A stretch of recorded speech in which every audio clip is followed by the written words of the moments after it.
Welcome to another FACEHAMMER update video on hashtag new AOS or AOS 3, whatever name you've been calling it as. But as you no doubt aware, the new edition of Age of Sigmar is right around the corner, and there's been some exciting updates over the weekend since I did my last video. So I thought I'd do a new video covering all 4 of those articles, the little tidbits of information that you want to know, summarize it in this video so you can stay up to date. So if you're not aware, on the Warhammer Community website, they always post articles on here, so it's a good idea to keep up to date with that. So there was this article with Max talking about the design behind the army, which is quite interesting. And there's some sort of mentions here about how they've taken this inspiration from the past. I mean, I won't go through this. It's not for people who watch this channel normally more interested in the rules than anything else. So I just say that, you know, there's obviously some old school artwork of Orc shields, which or Orc shields back in the day, which harken back to my childhood. So quite exciting to see the inspiration coming into the Crawl Boys. There's some talk about the design around the Hobgrots. And there's sort of hint again about these iron grenades and where did they get so smart. So there's sort of hints that maybe there's someone else that's involved with the Hobgrots. So let's see what happens there. So obviously you've got the new Stormcast and a little bit of a lore spoiler. If you're not up to date with Broken Realms, then stop listening now. Okay, I assume you're still watching. So basically in Broken Realms Be'lakor, he unleashes his nefarious plan to stop the Sigmarite warriors returning to Azir, and the new armor, this Thunderstrike armor, is designed to get round that. So it's like an escalation, and that's why it looks different. Obviously the iconography on the armor has got a very sort of Duardin theme to it, and that's because of the artificer behind the armor. I won't say too much more on that because I don't know if people don't want lore spoilers, so I would highly recommend reading up on the Broken Realms, or if you haven't got time for that, then check out 2+ Tough's channel, because it's quite useful to read that. I will be doing a very concise summary of the lore going into the new edition, because I figure it's quite important if you literally just want to, like, 15-minute TLDR, what's going on. I haven't played Age of Sigmar. I think it'd be quite useful because there's literally reams and reams and hours of content out there which you just might not be able to consume. And like me, maybe you don't care too much. You just want to know the synopsis. So I'll be doing a video on that. So this is quite an important one. Pre-order date, 19th of June. So that's announced. In stores 3rd of July. So we've got the release date for the box set. So there's some other products coming on with that, but basically we know this is a limited set, like Indomitus. So fastest finger, I guess. Hopefully it's not going to be a Cursed City debacle. So basically we've got Dominion. They have said they've made lots on the Twitch stream, but I would say if you really want to get this, pre-order it, make sure you're on it on that day. It's an important day, 19th of June. Make sure you get there. And if you want to support us and you're in the UK, you can do it through Element, through the link below. That really helps us out. So you've got the core book, limited edition, looks quite nice and spanking, but obviously you get a core book in the box, so you don't necessarily need that. You also have a separate core book with the normal cover. Again, it's pretty nice.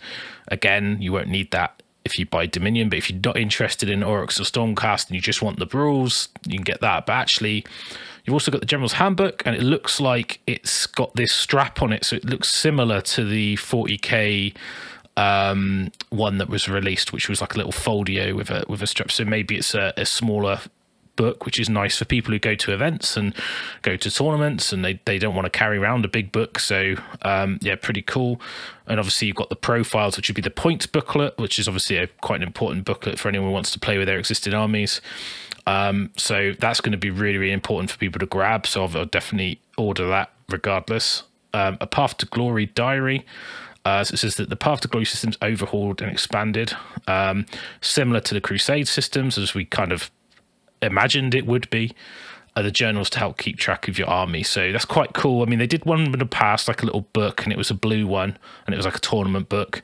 So obviously this is more, hopefully it might have some special print inside that's aimed at Path to Glory, like, you know, like the format of what you would need to record. We don't know yet. I mean, interested to see that. I mean, it'll be essential if you're playing a lot of Path to Glory and you want a nice little notebook. It's quite a nice swanky red colour with the logo, so it's all good. 6 objectives, interestingly, on lots of different bases, which I don't know about that. Like, I know in AOS, typically you measure to a point, so maybe it doesn't matter. They look cool looking bits of scenery. I mean, even if you just wanted them for your table, I mean, or even for Warcry, quite nice. Obviously, we saw with 40k, they released the board in a box, sort of this slip cover with a board in, 2 of those. If it's the same, because you get 2 boards in there, and I believe 4 of them make up a typical table. So when 40k come out, I bought 2 of them. They're about 17-18 quid, I think, so they weren't too bad. So that would be quite an essential purchase if you want a nice decorative board that's you know, is a fold out card. Quite easy to store, looks quite nice. It's a bit disappointing, the pattern. If you've got Warcry, the Warcry boards have got a lot more going on, so they look a bit plain, these ones. So yeah, I don't know, not so sold on those. I really like the one that's got like the Shattered Dominion stuff on it. It's quite nice. The combat gauge, no necklace, a bit of a shame. We would love the combat gauge swag as we used to wear it back in the first edition. The second edition one had these little pips on it, so it looks like they've gone back to a simpler design, which is a lot nicer because it's a lot cleaner to use. Actually pretty cool, but you know, if you've got a combat gauge, everyone's got loads of combat gauges. It looks like it's made out of metal, so that's a bit of swag. New paints, so a Hobgrot hide paint, which is unusual because it's not orange, and they look orange to me, so I don't know why it's a green. Auric base flesh, which looks very mint green, so a bit off colour from the sort of the Cruel Boy skin. If we look back at the models, this colour here, I don't know, I mean, it might just be the photo, but that doesn't look like that to me. This looks a lot yellower, but maybe it's like a highlight color or something, I don't know. Fondia brown, never have enough browns. Looks like a sort of a nice dark rich brown, so quite nice. I'll pick those up anyway because I tend to want every paint. New novel, Dominion. Hopefully it's going to be better than Gates of Azir. That was a really hard read. I know Darius is fairly good at what he does, so I'm quite excited to see what that's about. And obviously it's introducing the Cruel Boys and as a new sort of race, and obviously the new Thunderstrike Stormcast. So hopefully there's some more detail about how these guys work and their culture and things like that. So I think if you're interested in the Cruel Boys, I think definitely pick that up if you're into the lore and stuff. Some 2 really nice limited edition covers as well. I quite like the Stormcast one, looks really neat. So yeah, don't know, but you know, if you're into your novels, check it out. Can't recommend it, I haven't read it, but you know, hopefully they'll do an audiobook version on Audible. It's a lot of the GW novels are there, and if you don't know, then yeah, it's a good way to consume the content. So that's all the sort of soft stuff out the way. So we've got the pre-order date, we know a little bit more about the design philosophy, we can see what products are coming. So let's get into some rules. So this article talks about the new paladins, the Annihilators. So it says here that, you know, these are, they sort of talk about their battlefield role. They're kind of like strike troops. Obviously paladins are kind of the guys at the front. They've got their stat here, so 3 wounds each, same as a paladin. Movement 4, a little bit slow. 2 up save though, so obviously like paladins normally 3+. They've got a big shield, probably why they've got a 2+ save. They've also, when they did the reveal, they talked about the armor being like multi-layered. You can see from like the feet and this collar and stuff, they've got like, and the shoulder pads, they've got like multiple layered plates, so that might be as well why they've got a decent save. So it's like the updated paladin armor. Again, you've got that Duradin Stormcast Sigmar crest on the shield. Meteoric Hammer, Adam Choke actually revealed this on the Twitch stream and said what the stat was. So 3 attacks, freeze, rend 1, damage 2, only a 1-inch reach. So if you have a big unit, that's going to be a bit of a big problem. I don't think they're designed to be in big units, so I don't think it's that much of a big deal. So it says they're quite thick and like they're quite hard to get through, and it says they've got a minimum. It says you get 3 in the Dominion book. So there's some talk around are they a 3, then there'll be 5 in, you know, later on, because that's what Retributors were. They come out as a 3 in the original box set, but then they were 5s. We'll just have to wait and see. But you get 10 attacks, 3 models. The champion gets an extra dice. But it doesn't look like, I don't know, they might have more special rules, but they've got these 2 rules. So you've got Blazing Impact. So after it's set up on the battlefield for the first time, roll a dice for each enemy unit within 10 on a 3+, they take D3 mortals. In addition, reroll charge roll. So obviously we know that the Stormcast like to do this drop from the sky, storm strike type maneuver where they're 9 away typically in Age of Sigmar. So if you're 9 away, you're probably not going to be able to get many units within 10. And then re-rolling the charge is useful, but obviously if you do damage when you land, then they take the casualties of the guys that are closest to you. You might end up with a longer than a 9-inch charge. So it might kind of be a bit of an undoing. I don't really know, but we'll see. Re-rolling charges means it's a bit more reliable. But yeah, so it says after these units set up on the battlefield for the first time. So it wouldn't be something you could then use, because obviously if you set them up on the table, I imagine that's the first time. So if you use like the Vexler banner of old can like move a Stormcast unit, that would be the second time. So it probably wouldn't do anything. Obviously we only got a little snippet here. We don't know. There might be more around that. We don't know. So interesting. Then you've got this Force of a Falling Star. So after this unit makes a charge, pick an enemy unit within 1 and roll a dice equal to the unmodified charge roll. Subtract 1 from the roll if it has only 2 models, 2 if it has only 1 model. For each 4+, the unit suffers 1 mortal wound. Now I think that, say you roll a 10 charge and you've only got 1 guy, you'd roll 8 dice. If you had 2 guys, you'd roll 9 dice. If you had more than that, you'd roll 10 dice, because that's what the roll was. And then for every 4+, it's a mortal wound. So if we take the math and we say, well, you're 9 away, you're going to need a 9 to charge. You're looking at 4.5, 5 mortal wounds and potentially D3 on the drop. So that's before you even roll your attack dice. So it's pretty good. I mean, this damage as well is in the charge phase. So, you know, I mean, they're pretty defensive as well, this unit. So they're going to stick around. 2-up save is nothing to be sniffed at. So, yeah, interesting. So they're meant to be, they keep saying they're durable and they do this damage. So, yeah, hopefully we'll get to see more of the rules of the other Stormcast units. But they look pretty good. I mean, they're kind of like a different take on Paladin. The 2+ save is definitely a big deal. Obviously, it seems like they do a little bit less damage than Retributors, like ongoing, but they're more survivable. So, you know, maybe they're like, it's like they do their damage when they drop, and then they're there to stick around. I don't know. It'd be interesting to see how they play. It'd be interesting to see how many points they are as well when we start to see points profiles for these things. So there is another article as well. So it's a lot of stuff today, so I am breezing through it, but you can go to Warhammer Community and check out the rules for yourself.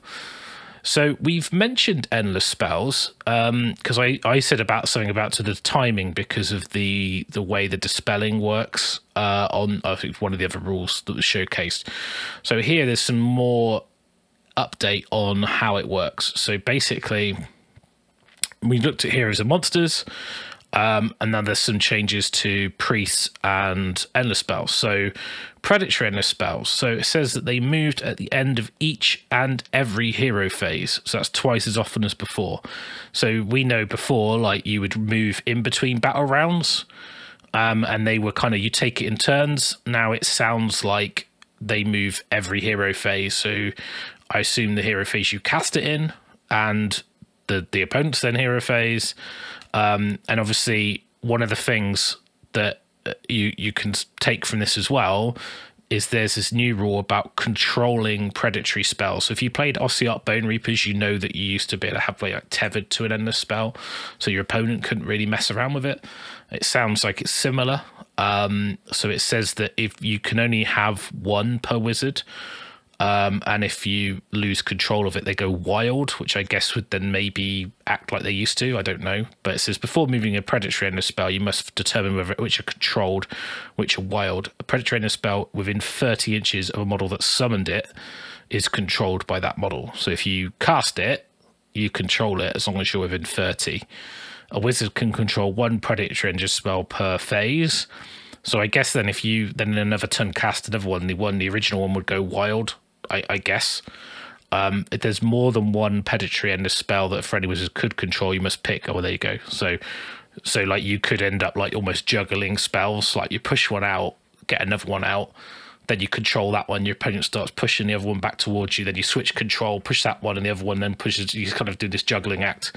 But obviously, it says that if you're dead, you can't control. So if you killed the wizard, then the spells would just start going wild. So it could be quite interesting to see what happens there. So, and it talks about wild spells are alternated. So if you've got too many spells to control, your chance your opponent could use them against you. So I guess that's kind of like how many you drop out there and how many you can control will be quite interesting. And it also, if you've got like one super wizard that you really want to push your spells through, that if they control a spell, then you want to cast another one, then they're going to be juggling, but you might then have to start trying to cast with other wizards because you want to keep the control. So it's quite interesting. I see, like, it's a nice change to the end of spells to see them being more impactful, because it sounds like if the predatory aggressive ones, you know, you're doing that every phase, it could be quite a big deal, especially turn one, dropping your spells out there, knowing full well that they're not going to come back at you, because normally with endless spells you would wait until they're in range to do something, knowing full well they're probably going to get unbound, dispelled, or pushed back at you. So, because obviously, like, it was always whoever didn't have the turn got to move them. So if you were being aggressive and you wanted the turn, they'd get to push them back at you, and then it could be a problem. So you tend to not drop them all out turn one. But now you can, because you can put them out and then just keep moving them towards their army. And it almost creates a problem where they've got to think, do I dispel that before it gets too close? I mean, like, you know, if you've got like a purple sun just inexorably hovering towards you like this, and you're thinking, oh, I better get rid of this purple sun. I think it almost gives you a little bit of magical defense by putting these things up early, because so quite interesting. And I think it kind of leans into that ethos that we've heard the design team talk about trying to have an interactive game in both people's turns. So, you know, make more decisions, have more things to think about. So that seems pretty cool. It'd be nice to see more endless spells on the table rather than just cast it as a one shot and the model's almost irrelevant because it does its thing and then that's it. It doesn't really matter. So you imagine you could start just like dropping these spells and moving them around and causing some real disruption. So I'd be interested to see, you know, particularly devastating ones that do a lot of damage, you know, like your Wheels of Excruciation and Slanesh is pretty good. You know, your Demon Fire Rift, you can see on the screen there. And so it'd be interesting to see how it plays out. But also Invocation. So Invocations look like they've got to change. So says they're summoned by priests. So obviously we know that the way these work, like Bloodbound, I use a lot of these in my Bloodbound army. And this is that their rules are similar. So as I say, priests, they can move. Their rules are similar. So they work much as they did previously, with one exception. So now opponent priests can banish Invocation. So before, well, I'll talk about the Khorne one because I used it. You would roll to maintain control, and if you rolled a 5 up, it would disappear basically, and unless you got +1 if you were within 8 of it. But now, it says here at the start of your hero phase, you can banish one Invocation by each friendly priest instead of chanting a prayer. So you give up a prayer to banish. So it's a bit like cast and dispel. The same player cannot attempt to banish the same Invocation more than once per phase. It's pretty much the same as that works. But you pick an Invocation within 48, which is an awful big distance, pretty much the table. I don't think there'll be a situation where like, oh, I'm out of range of my 48-inch banish roll. Particularly if the new table sizes they've been confirmed as being like 40 by 60 something, I think, something like that. Anyway, yeah, so I think they're 60 by 42, I think. But so yeah, I don't think you'll be out of range on that. That's pretty crazy. So then it says like pick an Invocation. Make a banishment roll. So it says rolling a dice, so it's a single dice roll. If the roll is greater than the answer value, it is banished. So I guess that's the value to cast it. Like to create the invocation, remove it from play. An invocation cannot be summoned again in the turn it was removed. So you can't. Sounds there like if you had your own one up. I mean, obviously its timing is at the start, but I guess it's to stop you like banishing an invocation and then recasting it from another priest. So if you had like the Rafax, you wouldn't like, oh, I'm gonna banish my own one and then cast it over here, because again that stops that cycling. Whether or not that's going to be the same for endless spells, I don't know, but I don't think there's anything on here. But obviously it might be different. It might just be a invocation thing. Also talks about so you obviously get like Mystic Shield and Arcane Bolt as generic spells. There's now generic prayers. There's 2 here. So Bless. So it's an answer of a 4. So obviously that's the answer value, which is the casting value. Range of 12. Pick a friendly unit wholly within range and visible until the start of your next hero phase that you know has a ward of 6+. So ward. So that's a new wording. And obviously we have these after saves in Age of Sigmar, so maybe that's a ward save, like Deathless Invocation, Deathless Minions, things like that. Or, you know, like your Nurgle save. Because they always used to be called, back in the day, like back in the old school Warhammer day, they were called ward saves. So that's before AOS. So maybe they just brought the wording back. We'll have to see. But obviously there's a type of save called a ward. So what that is, we'll have to wait and see. And they've got Smite. So it's on a 2. So anything but, so undoubtedly you roll that 1. And a range of 48, pick 1 enemy priest within range. So only on to enemy priests. Takes 1 mortal wound. If the charting roll was 6 or more, the enemy priest takes D3. So it gives you a way of like your priest hitting their priest. I quite like the idea of it. You're using your faith to attack their champions of their faith. So could be quite interesting for Daughters of Cain if you've now got like you know, that's a long range, so it'd be quite nice to start smiting their, you know, their hags with my my slaughter priests, you know, because obviously that's at range, so pretty cool. I think it's quite nice to see a little bit more emphasis on priests and faith, because although they kind of, people had prayers, they were kind of very uninteractive, that you just rolled a dice, did it work? Yeah, put your buff on. So like you had that with like when you played people, they just roll dice at you and say, oh, this buff's, that buff's, this buff's on.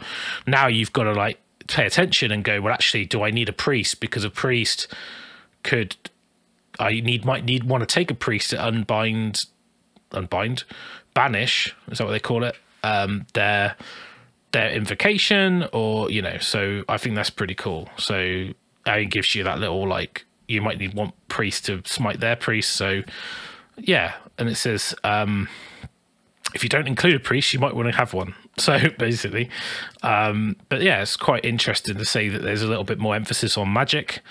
Obviously this is just a snippet of different rules that we've had showcased. So, and you got again a numbering convention 19.5.1, so we're up to like 20 sections of rules at the moment, so obviously quite a lot of rules. So I'm hoping that we'll see a bit more, and obviously like once we're able to, we'll share the full suite of rules and tactical nuances on this channel. I'll be doing a series of videos aimed at beginners, also giving you a bit more than just reading the rules, but actually telling you a little bit about the nuances of the game and some of the things to look out for, some of the sort of when you play it on the tabletop, it feels differently to how it's written. So it'd be interested to see how people react to that and what journey people go through when the rules are fully revealed. But we will be doing a full series of videos about every section of rules and the importance of it, and probably broken down by phases. Obviously, how do you build your army? I'm going to do a lore synopsis so you can keep up to date with the lore. And also there's going to be lots of, obviously the new General's Handbook means new points, I assume. So there'll be like, how do your armies transition to the new edition? New faction focuses, more list text, lots of content. Obviously, I want to do as much deep dive, interesting live content for experienced gamers, but I also want to try and make the channel a place where people who want to get into the competitive gaming or level up their gaming on the new edition, or want to return to the game, can get up to speed quickly and start going to events and or going to the local gaming club and start to claim some victories with their forces. So hopefully it'll be useful for people.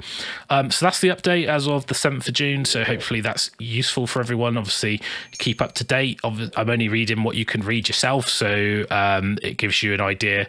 Go to the Warhammer Community and check out what's on there, and anything that's interesting around the rules I'll pick out and I'll talk to you in a bit more detail. So subscribe, hit the bell to get more videos like this, and I'll talk to you all again soon. Thanks for watching.